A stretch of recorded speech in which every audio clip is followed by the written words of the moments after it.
Hello backbenchers का मसीहा is back.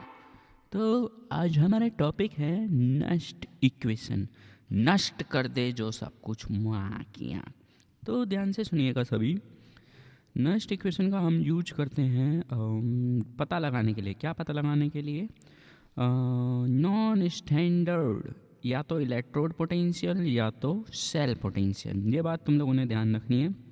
अब इसके लिए तुम्हें कम से कम स्टैंडर्ड वाला इलेक्ट्रोड पोटेंशियल या सेल पोटेंशियल पता होना चाहिए।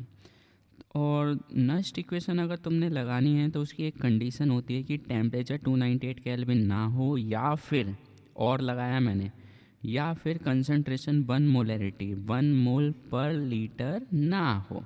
ठीक है, तो हम नष्ट इक्वेशन लगाने के हकदार बनते हैं। और तुम्हें ये बात को ध्यान रखना है क्या कि ये नॉन स्टैंडर्ड वाला पोटेंशियल होता है। अब वो चाहे इलेक्ट्रोड के लिए निकालो चाहे सेल के लिए निकालो, ठीक है। अब आगे अगर ये कंडीशन फुलफिल होती हैं तो हम नष्ट इक्वेशन को यूज करते हैं। तो नष्ट इक्वेशन दो चीज़ों के लिए मैंने लिखी है, एक इलेक्ट्रोड के लिए और एक सेल के लिए। ये वाले को ग्रीन को अभी मत देखो, लो तुम्हारे लिए रेड कर दिया माँ की आँख। तो सुनो, तो ये एक फॉर्मूला है जो एनसीईआरटी में हालांकि दिया तो ये भी नहीं है। तुम एनसीईआरटी देखोगे तो तुम्हारे दिमाग की बत्ती जले। वो कुछ ऐसा सा फॉर्मूला दिया है, ठीक है। ये तो खैर इक्विलिब्रियम कांस्टेंट है। तुम थोड़ा इधर देखो, थोड़ा पहले ये दिया उन्होंने फॉर्मूला, ये तुम्हें दिख रहा है। ये फॉर्मूला तुम देख पा रहे हो, ये इलेक्ट्रोड के लिए चल रहा है क्योंकि यहाँ पे m+n है। अगर ये ऐसे लिखा होता E cell is equal to E naught cell, बाकी सब ऐसे ही छोड़ दो, तो ये तुम्हारा सेल के लिए हो जाता। ठीक है, तो अभी के लिए वो चीज़ें बाद में। ये ln लिखा है, ln का मतलब होता है log बेस ई। तो हमने log बेस ई को कन्वर्ट कर लिया है log बेस 10 पे। तो फॉर्मूला कैसा दिखेगा? तो कुछ फॉर्मूला तुम्हें ऐसा दिखेगा। तो एनसीईआरटी में जो भी लिखा है वो सब छोड़ दो, डायरेक्ट एक ये फॉर्मूला याद रखो, ठीक है। और उसके बाद एक ये तो मैं बता रहा हूँ क्या चीज़ क्या है। ये है नॉन स्टैंडर्ड इलेक्ट्रोड पोटेंशियल और ये वाला है स्टैंडर्ड इलेक्ट्रोड पोटेंशियल। ये वैल्यूज़ तुम्हें याद रखनी है कि 2.303, फिर R, फिर T अपॉन में N और F, और लॉग बेस 10 में प्रोडक्ट्स की कंसनट्रेशन अपॉन में रिएक्टेंट्स की कंसनट्रेशन। तो मैं एक काम करता हूँ, ये तुम्हें दिखा देता हूँ। मैंने जो भी बताया ये यहाँ लिखा है, ये देखो क्या लिखा है, नॉन स्टैंडर्ड इलेक्ट्रोड पोटेंशियल। और ये क्या है? माथे की बिंदिया वाला स्टैंडर्ड इलेक्ट्रोड पोटेंशियल। और क्या है बेटे? यूनिवर्सल गेन नहीं है, गैस कांस्टेंट 8.314 जूल पर केल्विन पर मोल। उसके बाद टी क्या रिप्रेजेंट कर रहा है? टेम्परेचर। और इसके साथ एक तुम्हें बात ध्यान रखनी है, टेम्परेचर हमेशा केल्विन में ही रखना। पी का मतलब पापा नहीं है, प्रोडक्ट्स की कंसंट्रेशन है। आर का मतलब रंडी नहीं है, रिएक्टेंट्स की कंसंट्रेशन। एफ क्या है? Fuck, Faraday constant. इसकी वैल्यू होती है 96500 कूलम। सी फॉर चूत नहीं, कूलम है। सी कैपिटल है गांड। और एन क्या है? Number of electrons. तो ये सारी बातें हो गई, अब क्वेश्चन पे जंप करते हैं। तो देख, तुम्हें एक स्टैंडर्ड इलेक्ट्रोड दे दी गई है कॉपर की, और तुम्हें बोला है इसकी कंसंट्रेशन 0.1 m है। तो दिमाग की आँख ने देखा, उड़ी बाबा, कि कंसंट्रेशन 1 मोल नहीं है, मतलब 1 मोलरिटी नहीं है। तो मतलब नष्ट पापा आ गए हैं। तो पहले लिख ले फॉर्मूला गैंटी। अब उसके बाद तुम्हें क्या ध्यान रखना है, तो ध्यान से देखिए। देखो, इसकी रिएक्शन तुम्हें लिखनी आती है, ये मैंने सिखा रखा है, पिछली वीडियो में देख ले। चादर ही। तो अब सुनो, स्टैंडर्ड वाले की वैल्यू दे रखी है, वो यहाँ आएगा, ठीक है। प्रोडक्ट तुम्हारे यहाँ आएंगे, रिएक्टेंट्स तुम्हारे यहाँ आएंगे, और यहाँ पे तुम्हें एन पे क्या करना है, ये 2 इलेक्ट्रॉन, ठीक है। थोड़ा सा आगे पीछे करके देख लेना वीडियो, मैंने कुछ ज़्यादा ही फास्ट बता दिया है। तो देखो, इसकी जगह ये आया, समझदार हो, पता था। एन की जगह 2 आया, हाँ जी सर ये भी समझ आ गया। पी में Cu सॉलिड और आर में Cu+2 एक्वस आएगा। और एक बात ध्यान रखना, यहाँ जूम करके बता दूँ, Cu के साथ सॉलिड लिखा है तो इसकी जगह पूरे की जगह 1 आएगा। अगर यहाँ पे कोई भी चीज़ लिखी होती उसके साथ सॉलिड हो तो भी 1 आएगा।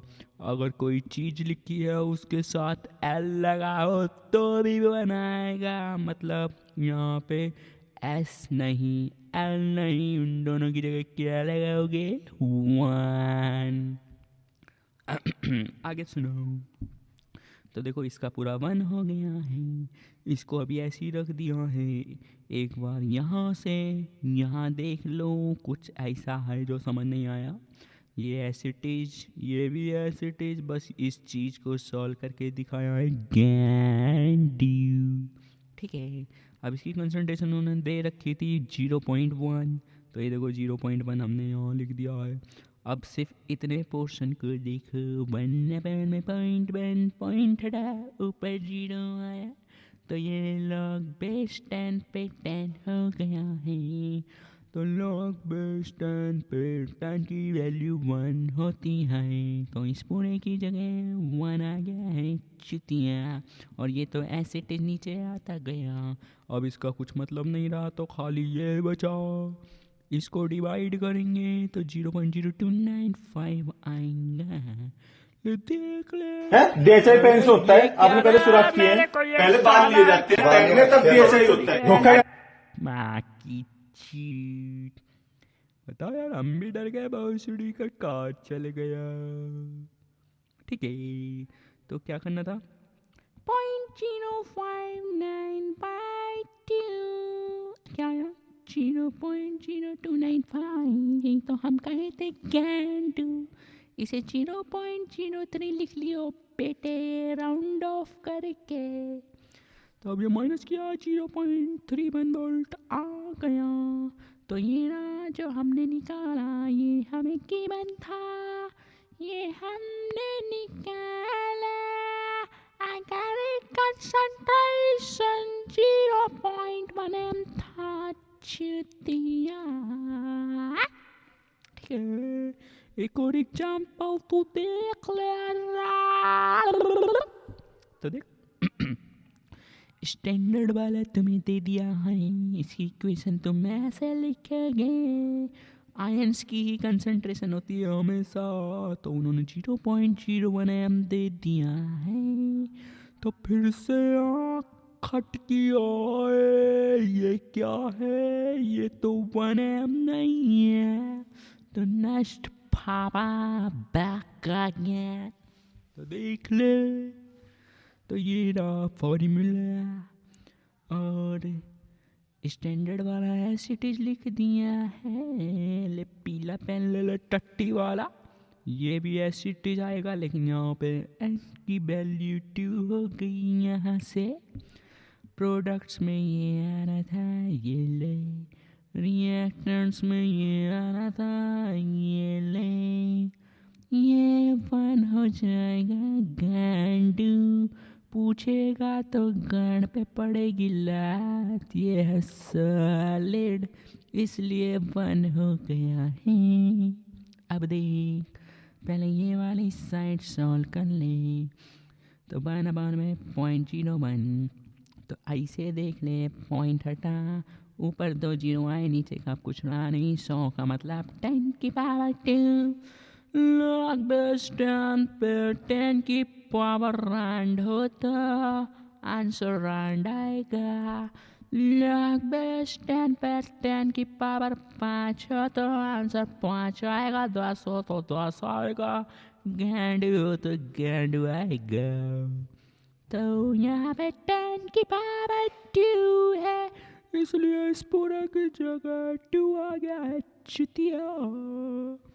अब 2 से 2 कट गया। ये बचा माइनस प्लस देख लेना है कैंडी। अब दोनों को ऐड कर दिया।